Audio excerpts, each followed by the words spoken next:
Hey everybody, welcome back to my little YouTube channel. Remember, if you like what I'm talking about, like, and if you really like it, subscribe and let me know what you think, because that's the only way that I know that somebody watches this, right? Alrighty, so what am I talking about today? I'm talking about something that I talk about a lot, but my client reminded me I never really explained it. So if you're new to building a business, it may be a term that you too have heard a lot, but you don't know what it is. And it's when somebody talks about audience building. Now, I talk about audience building a lot because what I talk about is that you only need 3 strategies to build your business. I'm going to label them up because I love writing them down. Number 1 is audience building. Now, that's a strategy as well as a platform, and that's what I'm going to talk about in just a shake of a lamb's tail. And number 2 is your sales mechanism. So how do you make your offers? How do you tell people about what it is that you do and how you can help them? And number 3 is your delivery, which most of us just want to get to, right? Because that's when we get to help the people. That's when we've got clients who are paying us money to get the services we offer. But it's also inside of delivery is the business you're building. It's the team that you might be putting together. It's your operational processes. It's all of your technology, your financials, your legals. It's the business of building the business that happens here, your operations. So this you're always doing, because when you pick your sales strategy and when you pick your audience building strategies, that's part of how you deliver what it is that you do. So let's break down this audience building. It simply means, another word you hear a lot on the internet, traffic. Why do they have all these terms? But here's how I like to explain it. Imagine you're going into your town hall, and in your town hall, you've got 100 chairs in front of you. Your audience or your traffic are the people who are sitting in those chairs. So whether it be in person or virtually, online, you need to have the audience in order to sell what it is that you do, to make your offer. The traffic is just a mechanism that we talk about online. Traffic is simply about eyes, or back in how they did it, and think of a highway, traffic flow, it's going or it's coming. That's what we term traffic. But really, simply, it's all about the audience. The biggest problem in an online business is that most people are going to get you into launching before you have an audience, because they'll tell you that launching brings your audience. Now, that is very, very true if you're able to attract an audience through your launch. So a lot of that, if we talk audience, if we talk strategy, so our audience building strategies, I like to only break it down into 3, but each one of those 3 has more stuff inside of it. Of course it does. I mean, men dreamed up this, right, ladies? So the first one I like to talk about is paid. So that's all your Facebook ads.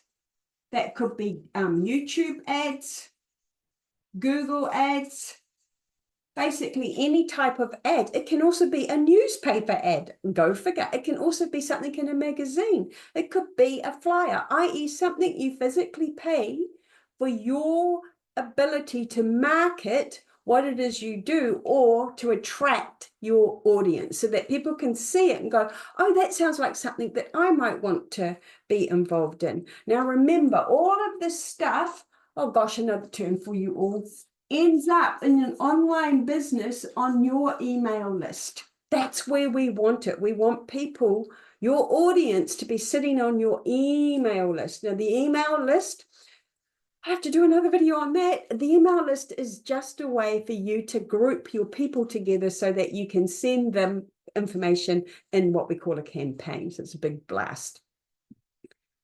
I'd see why people get confused by all of this. So I hope I'm making this simple enough. Let me know below if I am. So that's paid. My advice for paying for traffic, paying to build your audience, paying to get people to sit in the empty chairs of your figurative online business, Know what you're selling and know that you can sell it before you invest in money.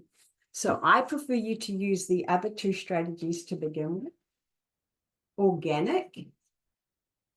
Now, all that one means is exactly as it sounds in some ways. Organic just means that you start to tell anybody and everybody about what it is you do, and you invite them into your business, as it were. So this is where you'll hear people talking about, posting on social media or going into TikTok and getting that algorithm working for you so that it starts to show people who like what you've got, your stuff, so they might like you.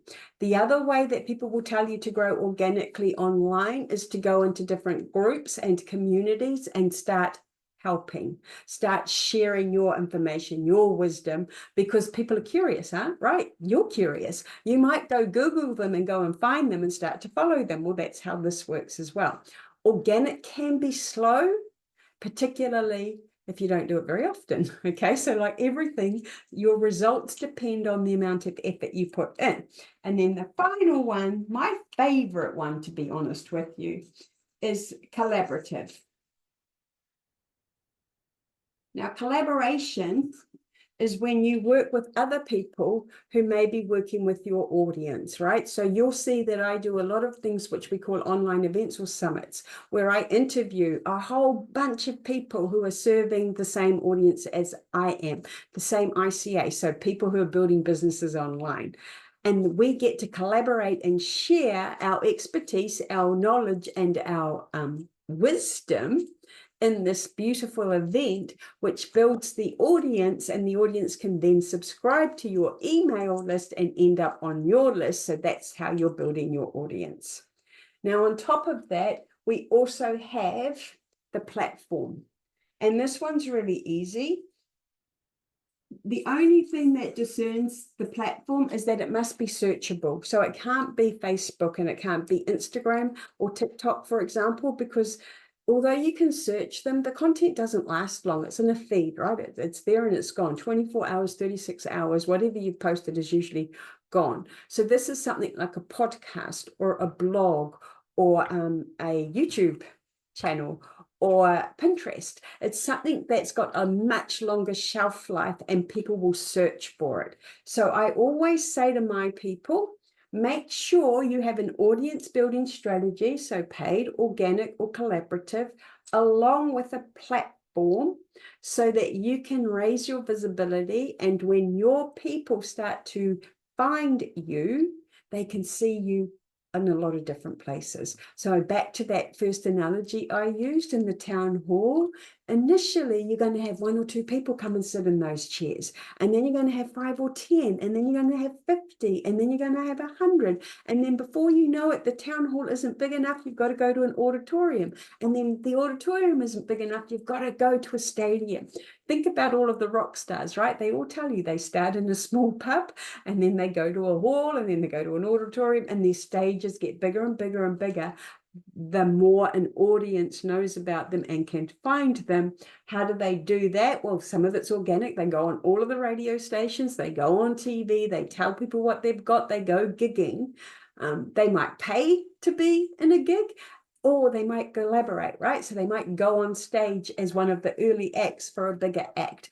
So none of this is unique to online business. This is just business. So don't be bamboozled by it all. It's all very common sensible, and that's how you grow, which is why you don't need to compare and despair or get worried about competition, because all you're doing is building a business like other people. So if somebody's done it, you can do it, because how many singers are there? How many rock bands are there? How many actresses are there? And then if we go politicians, secretaries, car drivers, train drivers, you name it, there's always a lot of people doing the job that is available. So you building a business, don't worry, don't compare and despair, sit in your lane and just build it. So I hope that helps you understand the audience. And what I will always say is, don't start selling until you have an audience, because there's nothing more upsetting in the early stages of building your business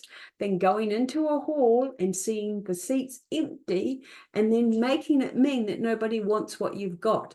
No, because your audience doesn't know you exist yet. You've got no traffic, so to speak. Fix that and carry on.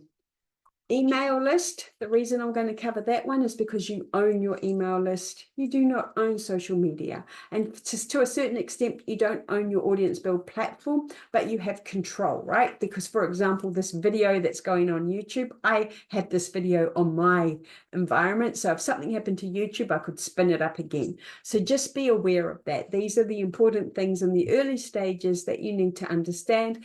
This is part of what I call your business fundamentals. If you want to join me in my business fundamentals group program, where essentially we meet weekly to discuss these types of topics, and more importantly, you get to discuss your business and what you're doing, along with 6 modules that outline what it is, how it works, and what you do, then check the link below, because you can come in anytime. It's a monthly academy where you can come in for a month, or you can stay for a year. And if you stay for a year, guess what? You stay forever. That's how it works. Alrighty, more about that offer below. Otherwise, I hope that clears up and explains audience building to you. See you in the next one. Take care, everybody. Bye.